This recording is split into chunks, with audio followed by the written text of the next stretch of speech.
I'd now like to declare the Hearings Committee meeting open, and we'll begin with a karakia. Kia tauranga taumata meo naro, ki runga ki tēnā o tātou. Kia mahia te hua kihi, kia toi te kupu, toi te mana, toi te araha, toi te reo Māori, kia tuturu ka whakamoa, kia jina, tina, hui tai. I'd like to welcome everyone to this meeting of the Hearings Committee to deliberate on the proposed traffic control schedules, Masterton parking charges. The committee will be making recommendations to the council meeting on the 27th of August for the Warraba Consolidated Bylaw Part 10A Masterton traffic schedule. Please let me know if anyone wants to attend the meeting early. And just a reminder that the meeting is being live streamed. And just for everyone, Councillor Helena is on Teams as well. I call on members to declare any conflicts of interest they may have in relation to the items on the agenda. No conflicts of interest, thank you. And also there are no apologies. We don't need to do that. We don't need to do the motion. We have no apologies. Right, 3.1, reports for decision. Confirmation of the minutes of the Hearings Committee meeting held on the 6th of August 2025. The first item is the confirmation of the minutes on the 6th of August. Are there any corrections to say that they're a true and correct record of that meeting? I'll move. Gary, second it. Thank you, David. I'd like to put the motion forward. Those in favour, please say aye. Aye. Motion is carried. 4.1. The next item on the agenda is a report relating to the traffic control schedules parking. I'll hand over to Economic Lead Matt Steele to present the report. Morning, councillors and EV members. So this report basically follows on from the hearings meeting we had last week with members of the public coming to speak. So just to recap, so we've got three sort of proposals. We're looking to make some changes to address parking in the hotspot areas, a couple of areas to create consistency on-street parking, and another couple to create some consistency in off-street parking with a couple of areas we've identified. For a month, we received 49 submissions all told. So we went out, myself and Terry Mulligan, went out and we did a information drop at all the businesses in the impacted areas to make sure that they were aware that we were consulting, to give them material and answering usual consultations. We sort of were overrepresented in some areas with people who are engaged, although that might also reflect the nature of business owners, etc. in Masterton. Wasn't a huge amount of submissions, but the submissions that we received were well considered, and I think that's also reflected in the discussions last week. Everyone had considered the proposals, the impact of the proposals, and people who were unsure about the proposals did come with alternatives. There might be other ways to do it, so I think we could see that in the submissions we received. So while there wasn't a huge amount of quantity, it was good quality of engagement. So based on the feedback, there wasn't overwhelming yes or no for any of the proposals. It was sort of more 50-50. Apart from proposal 3, there was more support for that from the people that responded than the others. So based on that, we've retained the recommendations as they first were. Our belief, or officers' belief, is the reasons for those recommendations still stand. However, we note the feedback that we received, and we note that elected members may wish to further consider what those proposals are and potentially come up with some alternatives to then go through to full council for consideration. So obviously happy to work through that while remaining within the bounds of what we consulted on. So obviously, because of the significant engagement policy and our consultative procedures, we have to make sure that they're still within the bounds of what we were going out to the community with, and making sure we're not going outside that. So it's nothing that's sort of outside those bounds. So yeah, so that's kind of where we're at. So happy for any questions. Any questions at this stage? Gary? Matt, thank you for the report. One of the things that strikes me through this is that there's a lot of submissions regarding safety. And I head around the fact this is a parking strategy we're talking about. Safety is a factor which I guess we need to have part of, but I was just wondering how important to these decisions we're making today do you put on safety? It's a really difficult one for me to get my head around. I think safety's a kind of feeds into the decisions, but isn't the only decision maker. Obviously, council has a responsibility, but it's not the only person to have a responsibility regarding safety. There's a community responsibility, there's community organisation responsibility, obviously there's a police responsibility, and there's also an employer responsibility.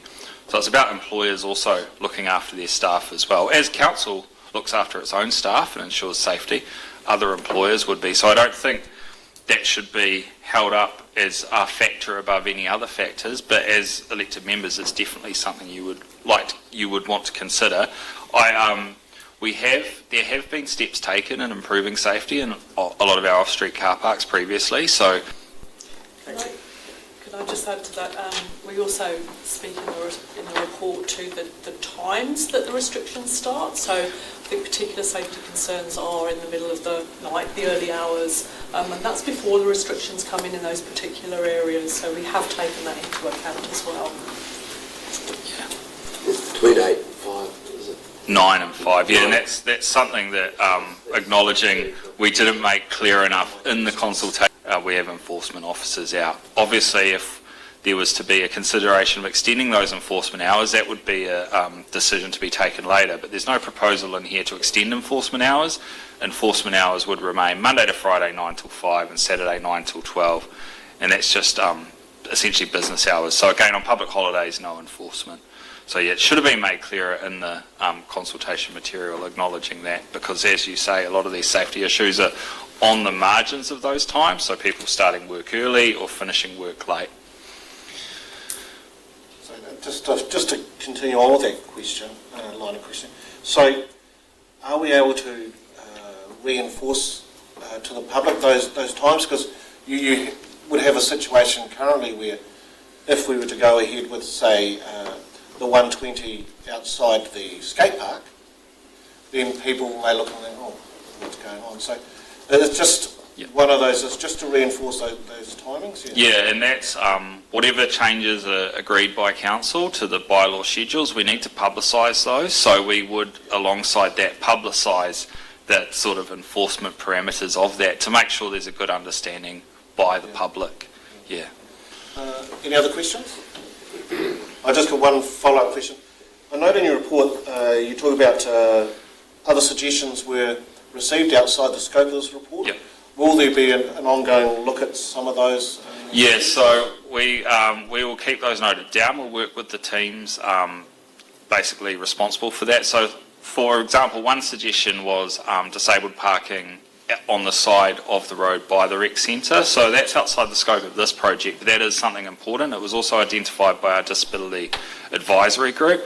So we're working, and that feedback's gone to the facilities team and the roading team, and they are actively exploring that. We also got lots of feedback, as you won't be surprised, about how people can pay for parking in the CBD, which again is outside the scope of this project, but we do have a project ongoing about replacing our parking infrastructure, so that's considered as part of that project. So we're making sure that any feedback outside the scope is retained and being fed into the relevant avenues, yeah.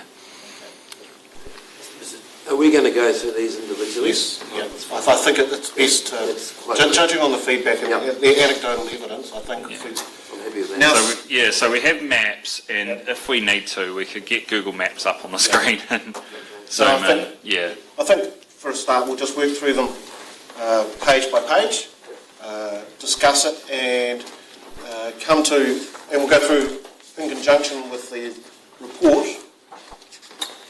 If you go to page 26 onwards on the report, you'll be able to see where we're at. So we'll just slowly work our way through it, and then we can decide the recommendations we want to go forward from there. Okay? I can put each of the maps up on the screen so Tom can see them as well? Yeah, that's a good idea. You happy with that, Tom? And just acknowledging they're a little bit fuzzy because this was me screenshotting off Google Maps and using Microsoft Paint, so it wasn't the most cutting edge technology, but it was just making sure it was readable. Yeah, that'd be great. Thank you. If you could let me know which ones you're looking at, that'd be great. Dixon Street 1. Dixon Street 1. Okay, so we'll now, after hearing Matt's report and questions, we'll move into discussion as to the proposals, and we'll start with proposal 1.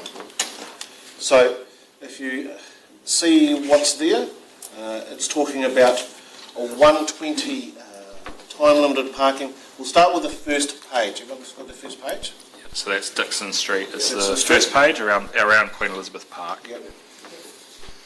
Thoughts, questions, queries from the panel? So I've got a question. We had Gavin Tangersley and Murray Tomlin come and speak to us from the Share History Trust. Yep. They had a serious concerns, and we've got a map in here as well. Yes. How does some of their concerns fit in with this? Yeah, so this is an interesting one, and we've been working, I believe, with the Share History Trust on this for a while, because there's parking around the facility that is off-street parking, and so we've got forward spots that are designated with signage at the moment there, but also recognising their concerns.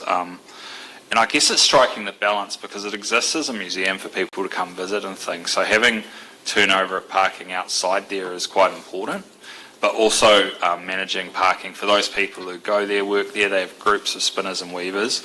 So part of that is probably consideration slightly outside the scope of this, but working with them on the parking around Cricket Street and outside the Jubilee Fire Museum. So we've got some stuff that we probably need to work through with them. But also recognising the concerns they might have around how 120 might affect that. Part of that, again, is probably the enforcement side of things and how we look at those off-street car parks. Can I?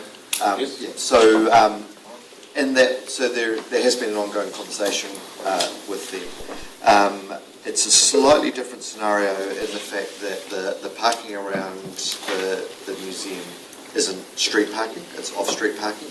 And in particular on the northern side, the land where those parks exist is actually part of the parcel of land that's leased, and in the existing lease there is reference to the fact that those parks are then shared with the public. So there's some other work that needs to happen in that space to actually make that work. We know it's a hot spot because that came up when we did the parking test, and we need to actually resolve that piece and work, but it needs to sit outside of this particular piece because it's dealing with on-street parking only, but we haven't lost that conversation, and we know that we need to actually resolve that.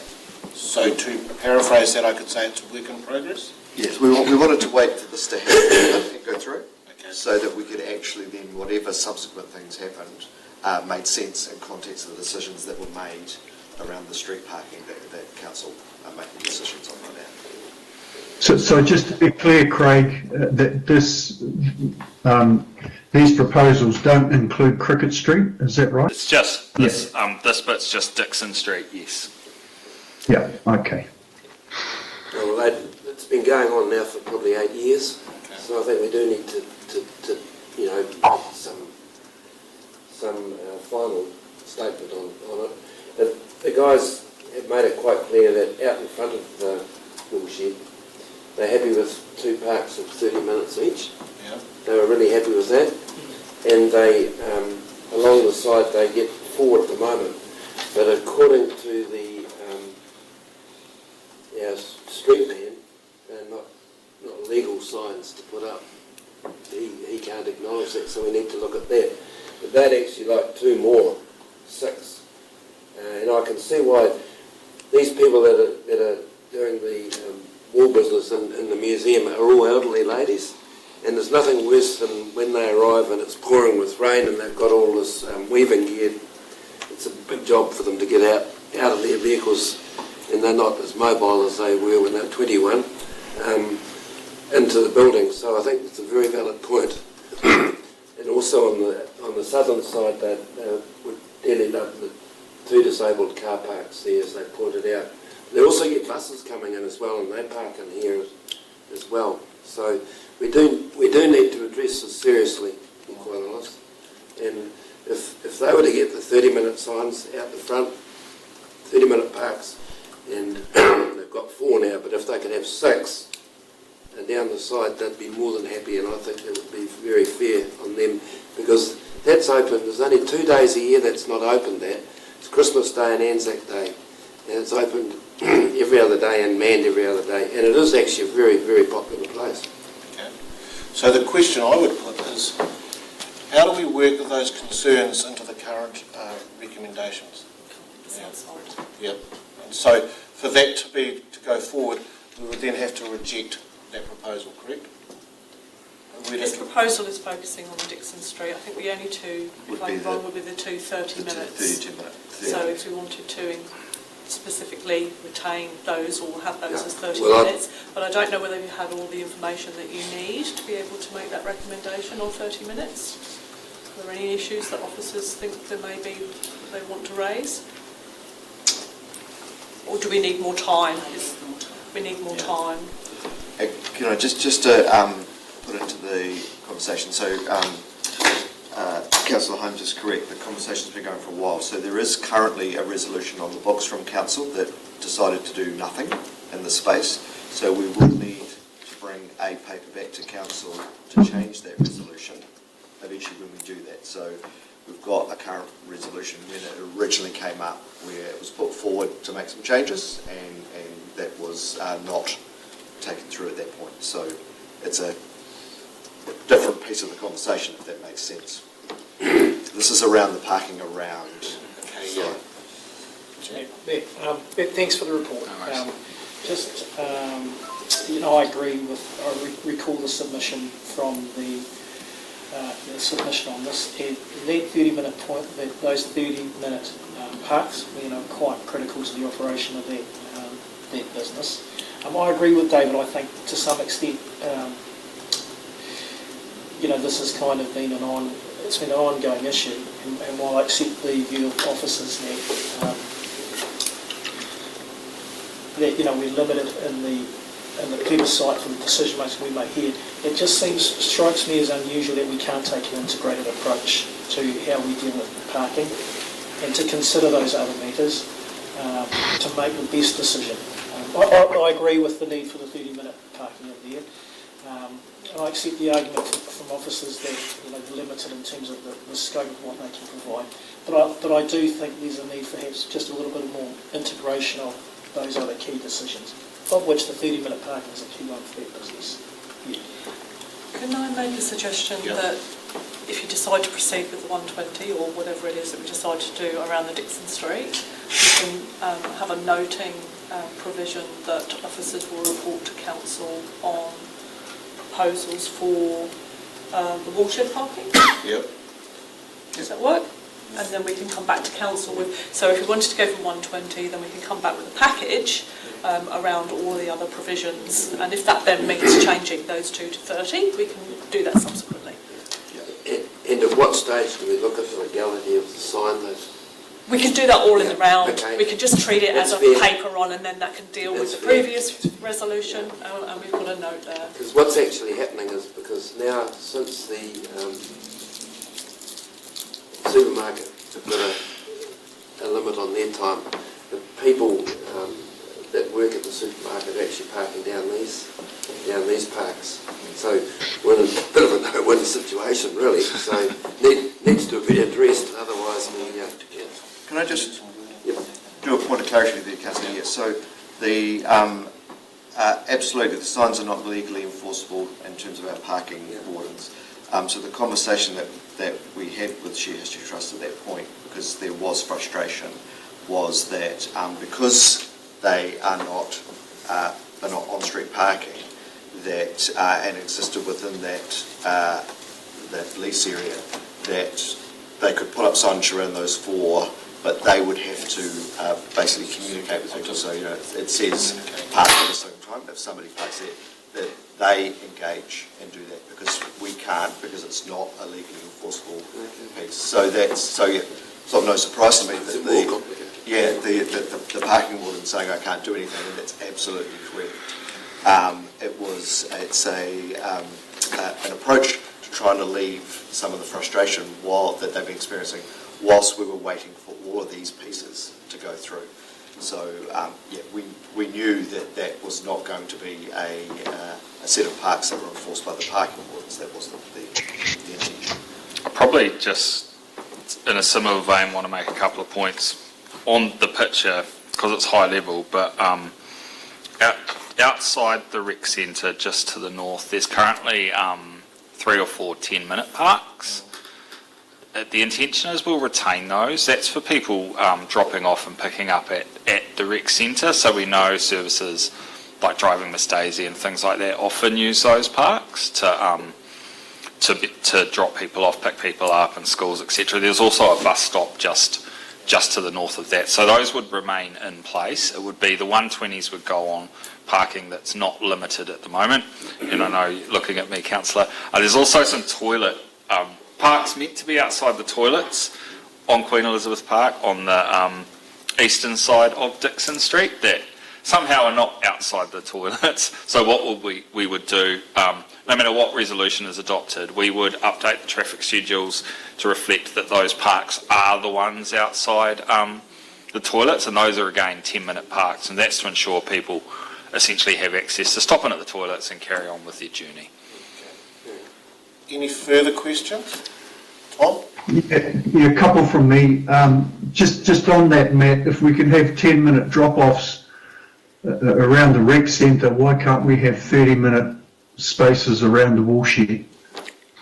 So at this stage, it's retaining the 10-minute drop-offs that are already there.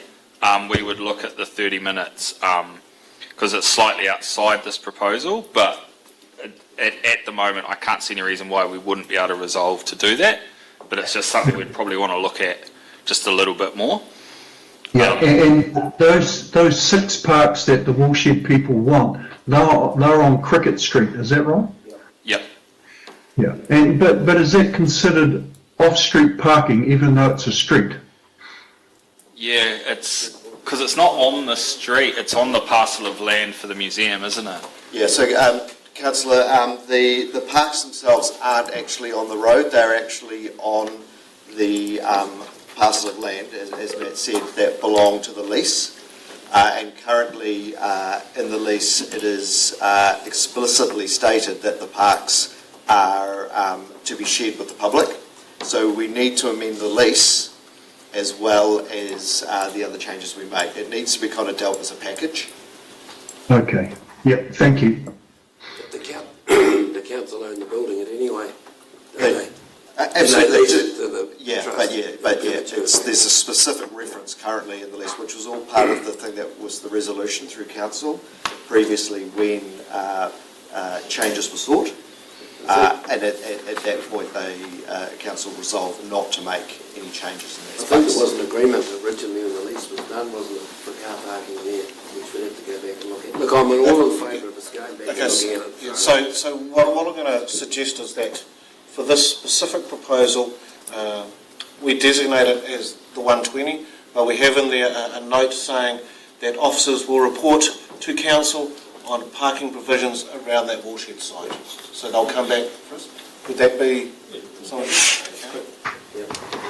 Yeah, and Craig, the English language partners, they can park on Cricket Street for as long as they like. Is that right? That would be my understanding. Yeah. So there's fairly handy parking for them close to their learning centre, education centre. I'll go to the next page, which is First Street, Lansdowne. And you'll see Kurapuni. Oh, yeah, sorry, I've got the maps around the wrong way. So in the Kurapuni one, you saw that the original recommendation from the officers was for it to be 120. However, matters after after the submissions, there was a suggestion of 180 minutes. I would like any discussion around this from the... Can I just jump in on that? So in the recommendation, it suggests up to Russell Street, but having re-looked at that area myself, we don't actually currently have parking limits much beyond Plumbing World. Yeah. So going right up to Russell Street would probably be outside what we've consulted on. So it would probably be just essentially updating the 120s to 180s outside Plumbing World, and then, because I think it would probably be unfair on those businesses and those operators further up Queen Street towards Russell Street if it was just to suddenly spring on them. So yeah, just... We hadn't consulted on that, so... No. So pretty much out of scope, isn't it? Yeah, what we've consulted on is essentially, and it's actually because that eastern side of Queen Street from Crane Street up towards Plumbing World already has time limits. It was actually the opposite side of the road, the Pack and Save side of the road. There currently isn't time limits, and in the proposal we had proposed taking the time limits up both sides of the road to make it more consistent. So just wanted to flag that right at the start of this discussion. Yeah, look, I'm in favour of the 180, having spent obviously a lot of time there in terms of in Kurupuni, particularly going to the screening room. I think the comment that have been made through the submissions that the screening room is very much a hub of Kurupuni. People go there and then they go to a lot of the other shops, and a 2-hour time limit outside around the screening room I think is just too short. So I would see value in the 180. Thoughts? And there's no, if you attend a funeral, there's very little parking in that area if there's a big crowd out too. Because the supermarket, they put a time limit on that, so which has made it harder.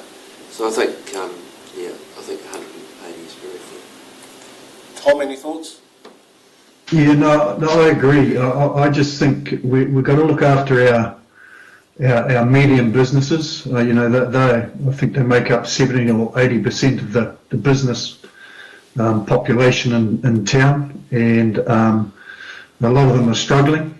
So I think we really need to consider their interest, but also I think having the 180 will sort of free it up so there is movement and better access for customers and so forth. So yeah, I'm very happy with 180. So we're in agreement as a committee for 180?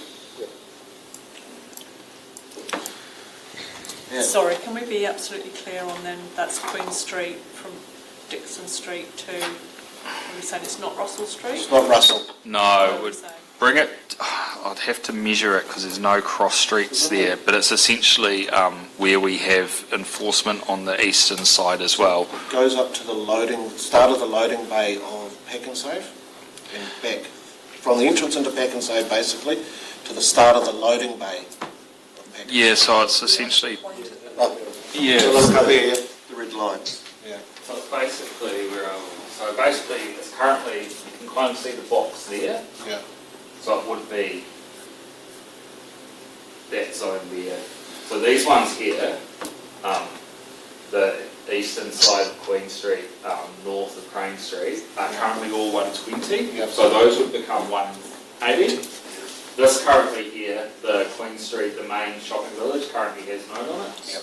Those would become 180. And down here as well, those are 120s. So those would become 180. It's just essentially, having talked to Terry and Gordon, making the whole area 180 makes the most sense to make it less confusing for people and supporting those businesses, because if you have kind of a hodgepodge, it becomes very difficult for people to understand and also difficult to enforce.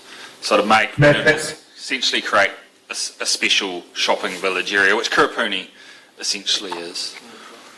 Matt, it does include Crane Street, does it? Yes. Yes, there's already limits on Crane Street, so to be updating those limits as well. Thank you. So Matt, is the recommendation correct then? Designating a 180-minute time limit for on-street parking in Kurupuni on Queen Street between Frame Street and Dixon Street High Street, and on Queen Street outside Packing Save. Is that correct? Yes. That's correct. Yeah. So it's essentially transplanting 180 limit to the recommended 120 limit, if that makes sense. Again, committee, we're in agreement with this. Thank you. So the next one on the list is First Street, Lansdowne. Okay. So we look at this, and it is to put a limit on the second recommendation that's come back, is to put a limit on only one side of the street.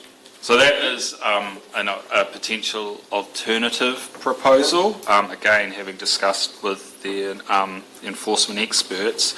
So currently the proposal is to do all of that southern side of First Street up to Cooper Street, because that's all business. We did not propose originally on the northern side of First Street to do outside the residential. We just proposed it for the block of shops there that includes the dog groomers, the tattooists and the hairdressers, and we got submissions, I believe, from all three of those businesses, including the hairdressers coming up and presenting. So one of a potential alternative would be to just do the southern side of First Street. Questions? Yeah, I think the idea of not having outside the shops makes sense to me.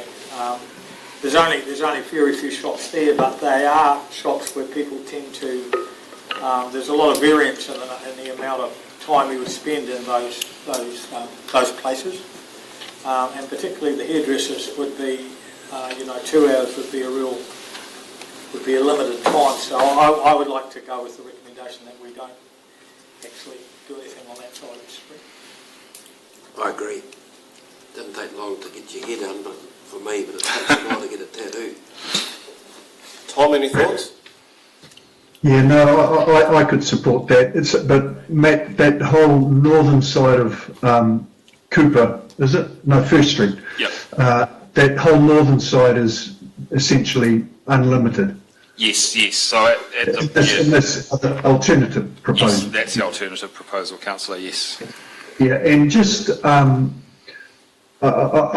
just sort of interested too, though, is your consistency's way down the list in terms of my priorities in this space, but I do appreciate it's helpful if we can be consistent. But is there a need for the time limits on the southern side of the street? Is my question, in terms of accessibility, congestion, those other priorities that we're looking at in this bylaw.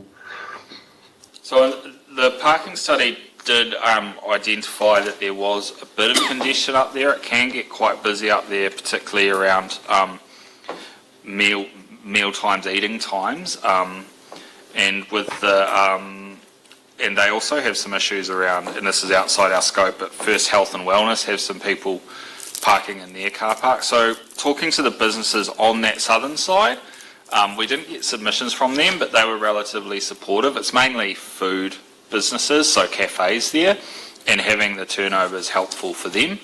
But again, so there was support, and there is a sort of identified it could make a difference up there, but again, it's probably for you guys to consider. Yeah, no, I'd be comfortable with the north side being unlimited.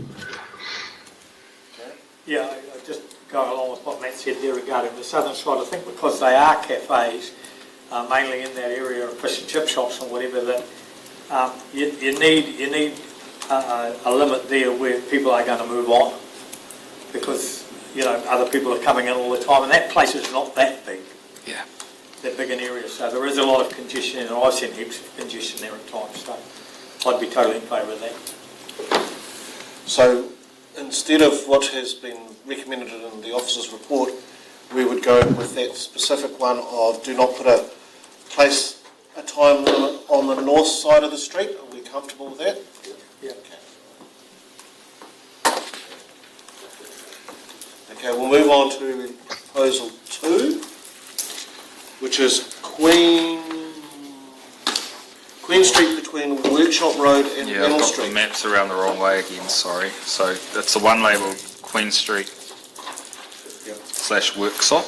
So is it correct that there's a real jumble of times in this area? Yeah, so if you're looking at the map, the Worksop Road outside Woolworths and the church and things there is 60 minutes. And also on one side of Queen Street is 60 minutes, but the other side of Queen Street directly opposite is 120. So this is essentially dealing with that anomaly and making it all 60 minutes in that area. So So my question is, in the art of consistency, doing 120 or more in most places, why are we doing 60 for this one? So this is also, it's actually the other end of the northern Queen Street as well, and King Street. Those immediate fringes just outside the paid parking zone are 60 minutes. So it's allowing people, if they don't want to pay, they're parked right on the edge. So it's allowing people to park there, go in, get their business done and come out and then move on. So it's just helping turnover on those fringe bits, just kind of as buffer zones to the paid parking area. So that's essentially why it's like that at the moment. Good explanation. Probably wouldn't have thought of it that way. Any questions from councillors around, from committee members, around this proposal for here? So I'll put in, are we comfortable with this proposal as it is? Okay. Turn the page to Queen Street North. Now this one, we had quite a few submitters come back to, and it goes back to the concern that Gary had around safety. Is there anything else you'd like to add? Or? No, so probably just reiterating that this was to make this consistent with kind of that fringe area outside the 60-minute fringe, but on both ends of Queen Street we've kind of got 120 fringes to again allow people to park for free if they're happy to walk that bit further. So that's why it's considered. And also in the summertime it can get quite busy with people going to the pools and things like that in that area. It's also well served with off-street parking. So you've got the Horseshoe car park, which has lots of parks. We know that is severely underutilised. So from the parking study it was sort of less than 20% occupancy throughout the day. So lots of parking available in that immediate space. So parking supply is available, but obviously the feedback was around those safety concerns, etc. So that's kind of just that additional information. It is well served with parking options where you can park all day. But one thing to note is if we putting the limit on Dixon Street in that area, we will monitor what the impact would be on Queen Street as well, because people who are parking all day might be forced to park there. So we'll keep an eye on that, and it's something we may need to come back to council later, depending on what is resolved here, just of how that parking's being used, because we know when you put limits on places it kind of spreads people out and people change behaviour. Particularly heading into drier, hopefully warmer months, people might be happy to park that bit further away. So, And I've brought this up because I'm actually of a mind to reject this proposal. I found the New World submission quite compelling around the safety aspect, and Matt, what you just said about monitoring what happens there, but that's just my personal view. I'd like to open this up to the rest of the committee. If I could just ask Matt, in terms of the safety issue, have we ever had as a council, or maybe the other officers might be able to mention, have we ever had any feedback from our law enforcement officers that this is a major? Not that I'm aware of. That this is a major safety concern. Because I can't remember it ever coming before council. a major safety concern area. We are aware that there were people in Robinson's Park, but and apparently they potentially had approached people in the back of the rec centre, but that's been addressed with those people, and I don't think that they're actually not staying there any longer. We did a walk when we were doing the drop-off. Terry and I were doing the drop-off of the consultation materials. We walked through that area, and there was no evidence of people residing there. And I just, Yeah, by saying that, I'm not suggesting that they're making this up or anything No. like that, not at all. Yeah. I'm sure that they feel that way, but I just wondered whether they've taken it up as a safety issue with somebody that actually looks into that area, but it looks like no. And, Your Worship, the facilities team, when they are become aware of people camping or living in those spaces, they do go and visit and then seek to find out what's going on there, and if there are any issues, get them to alternative places. I'm actually behind the chair on this. I think it needs to be left as it is. And monitored to see. Yeah, look at it, certainly keep an eye on it, and read look at it again in a few years' time, or then next time we do it. You know, I think anybody parking in this area at 3 o'clock in the morning, he's going to be, well, they're going to be gone by 11 at anyway, 2 hours. If there's 120 people work there, that's a lot of people. And to get them, I don't think it's going to be a problem to the people that work, you know, early in the morning. But I'd just like to see it left and monitored. It's my opinion. Jack, No, I thank you for the report once again, Matt. I concur with, your view as chair. I recall that the submissions in the reference regards to safety matters. I do think they're critically important, given the volume of, both the operation of the business, but also those constant safety concerns that were raised. It's just a step back and thinking about it objectively. That my question is around whether we had any set or crime prevention kind of analysis done by the officers on it to get a clearer view of what the issues may be in the area. But that goes back to the conversation around, have we taken a broader look at safety in the area to make sure it's a safe area for business and for pedestrians. My recollection of the discussion was around that 3 o'clock in the morning, and people walking around at 3 o'clock in the morning in the dark. I'm not surprised. I don't feel safe wherever they are. So I think with the matter that we haven't had, we're not aware of there being issues. Monitoring probably would be, a way to go. But just to remind the committee that it's business hours only restriction. Yes. So I think that the safety issues in the dark are addressed by that. That probably wasn't clear enough to people when they were making their submissions. However, that's not to say that in terms of business operations and there being a lot of staff and moving staff, then that issue would still remain. The area that worries me more is the loading area behind New World. I've been past it, and there's been big trucks parked there, and there's loaders flicking around, and that is actually quite dangerous.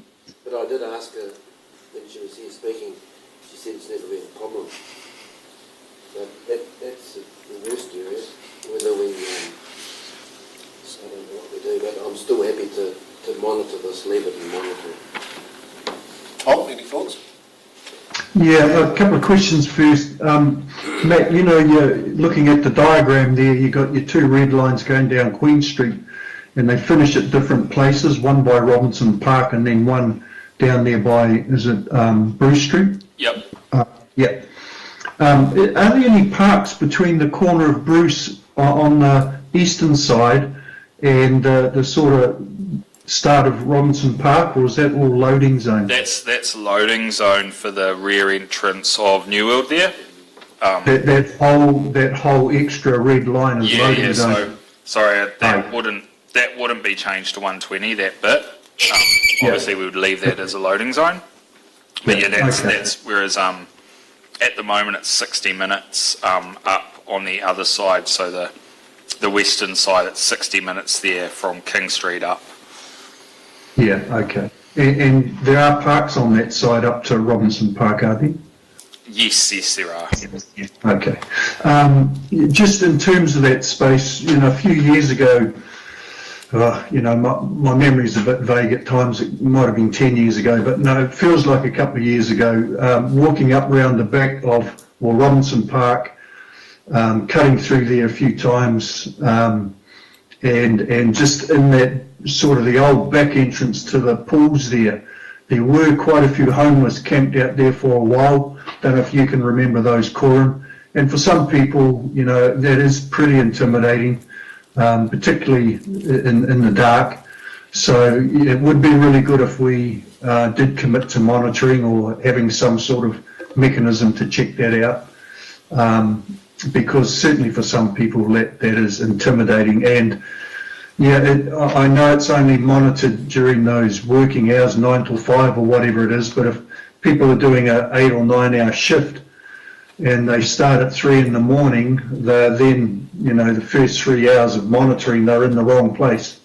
So the people working the night shift, what I'm trying to say, they can't park in those spaces without the risk of getting a ticket, because their shifts go into the daytime when those parks are monitored, right? Yeah, well, depending on the shift length, yes. Yeah, well, I think one shift finished at 9, so if we go back 8 hours, it's from 1 in the afternoon till 9, and 3 in the morning, you go forward 8 hours.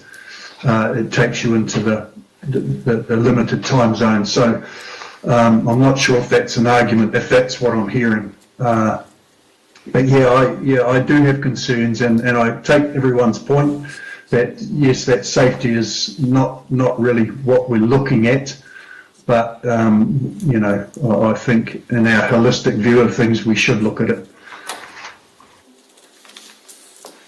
Robin, thoughts? I think it should be business friendly and for the staff at Newland. Gary? Yep, I'm onto the monitoring side of it. I think is very important. So what I'm hearing around the table is that there is a desire to reject this specific proposal. My question is, however, is that a correct negative to what is proposed? These are just recommendations from you, so you're taking into account the submissions from submitters Yep. and you're responding. Okay. Is there any other comment from anyone in the room? So the only comment I'll make in terms of monitoring, obviously, we are restricted in terms of the resource we've got, so we will monitor as much as possible.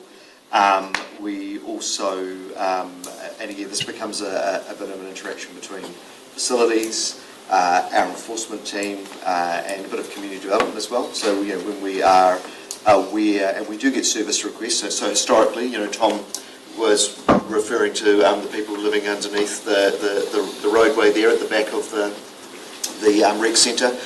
So historically, when those things have come through as an SR, then that's when we've reacted. We work with the police in those matters too, because often it's a complex situation where you may have offences occurring as well as somebody seeking shelter and all those pieces. So we will certainly do what we can, but also just recognising the fact that we work within a limited staffing thing to do enforcement right across the town. Could we ask the Bradshaws too, when we communicate with them, if they could let us know if there's ever any problems there, with regards to if someone has been assaulted or anything. The police won't tell us, but all I got to say is there's been an incident would help us to make up our mind. Well, I think your best source of information on safety risks and crime risks in the area is actually the police, because I'll be honest with you, data reporting around that stuff is probably way better than anything we've got in terms of intelligence. So I mean, if you really are interested to know if there are problems in those time scales, I could probably reach out to the provincial manager and see if I can get some information.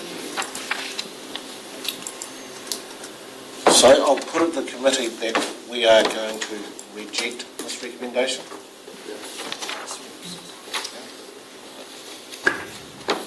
So we will move on to the next one, proposal 3, King Street Lane. For me, my question was around the 60-minute thing, which you've explained previously. Yeah. So that whole area of King Street, Queen Street out the front of Master Bowl, that's all 60 minutes. This is a busy area. From my personal experience, that's quite a busy area to try and find parking as well. The off-street park that you can see there, kind of bordering that lane, that is for ASB, Super Cheap and Liquor King, and that is monitored, and they do clamp and tow and things like that. It's monitored by them? Yes, that's private, so it's monitored by them. So just having it's just about ensuring a little bit more public parking in that area that is accessible for people going to the gym, going to the physio. You've got the cafe right there on the corner. You've got the resource centre where people are coming and going quite a lot. So it's sort of supporting the turnover in that area, because it is. If you go down there, you'll notice it is really busy. It's very rare that you can find lots of parking on King Street there. I know myself, I did a walk a couple of days apart, and it seemed to be that there were some similar cars in the car parks. Any questions, thoughts, queries from the committee on this proposal? Tom, any? Yeah, I agree with Matt. It's, kind of hard to get a park in that area. So 60 minutes might just free that up. So just a confirmation from everyone, we're happy with this? Yep. Thank you. Move on to the next one, which is removing the time limit from the Perry Street car park. Yeah, so essentially, and it sounds like historically there was an attempt that we were going to do some parking charging in that car park, and then that did not last very long. Is that correct, Terry? Or got off the ground at all? So it's remained at 120, which is out of sync with all the other off-street parks kind of in the CBD fringe area. So everything else that's outside Chapel Street, like Essex Street, even Cowie Place and things, is not time limited, whereas this specific one is.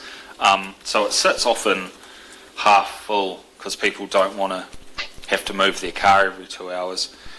We also know with the potential demolition going ahead of the town hall that the Cowie Place parking and the parking just out here, Lincoln Road, Queen Street, will be impacted by that, so ensuring that there's still places to park, because a lot of that parking is actually staff from other businesses, so lots of ANZ staff down at Oranga Tamariki, Winds and things like that, so ensuring there is parking remaining in place that isn't time limited, we think is a good idea, and again making that area consistent with the other fringe areas.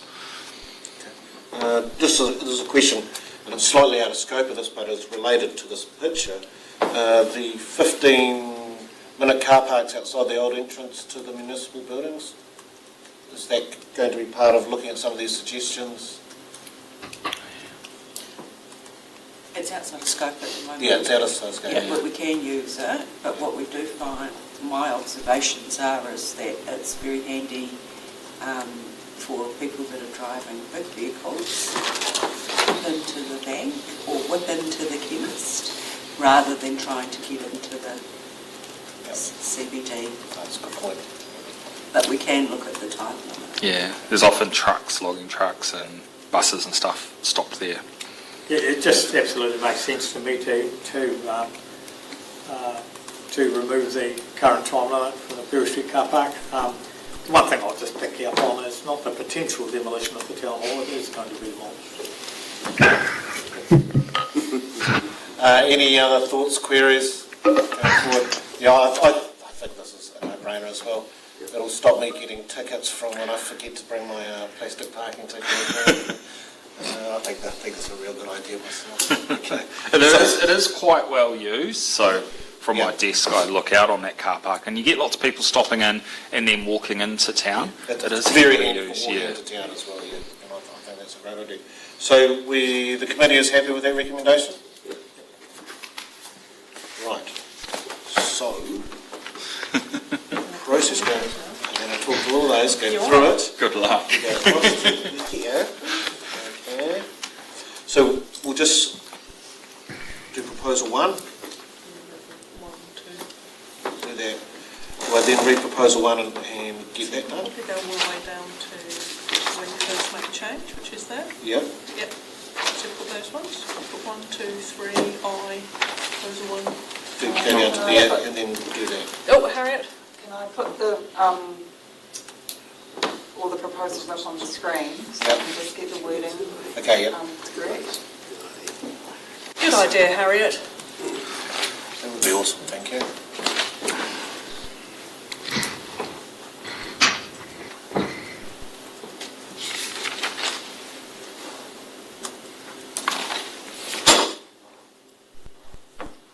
Second one, we're changing it to 1. Be a bit bigger, please, Harriet. Yeah, so I think where the alternative exists, so proposal 1 and proposal 2, I think for both of those the alternative was what councillors, with the only caveat on that proposal 1, the 180 time limit, it's just not extending it right up to Russell Street. Yep. Second one is take away the south side. So take away south side, correct? Designating. No, the south side is and the it's north the same- side. No, take away the north North side. Yeah, so deleting that. I get lost anyway. Do you put that noting recommendation? Is that in there? Oh yeah, yes. And Designating one. sorry to go back to the first one. We also had, the wording was, you've got it, Noting of. Suggesting there'll be 2 for 30 minutes. We'll put that in. Suggesting there'll be 2 for 30 minutes. We'll put that in. We'll treat it as a package.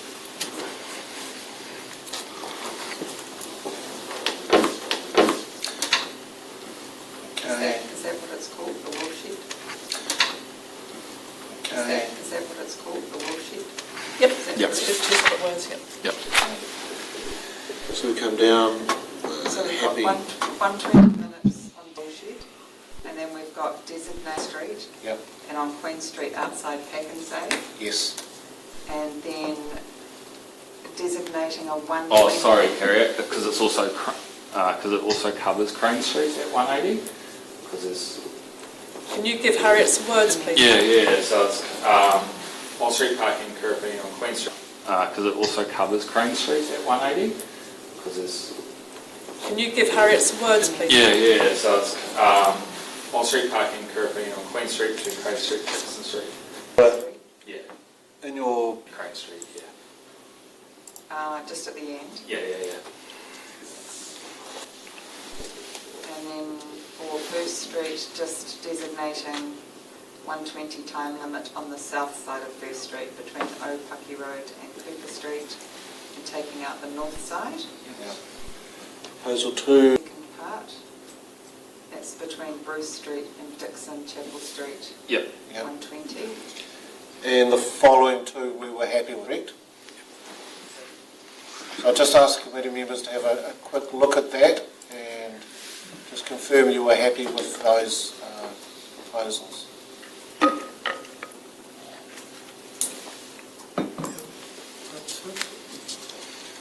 I'll move. So we're doing 1, 2 and,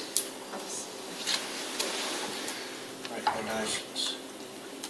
we've got Yep. So I have to read all of that out, correct? Thank you. Okay, so it's been read. That's really good. I'll take the amendments to the proposal as having been read. And don't forget 4. And number 4, we note that subject to the adoption by council, the amended 10A, Master Traffic Schedule 10A, Master Traffic Schedule will take effect from the 31st of October 2025. Yeah, just noting that the delay in implementation is to allow us to get signage and communications and everything out to the community, so making sure all our ducks are in a row before the changes actually come into force. You wanted to move that, Gary? I'm happy to do that, yeah. Yeah. I'd like to thank seconder. Do I have a seconder?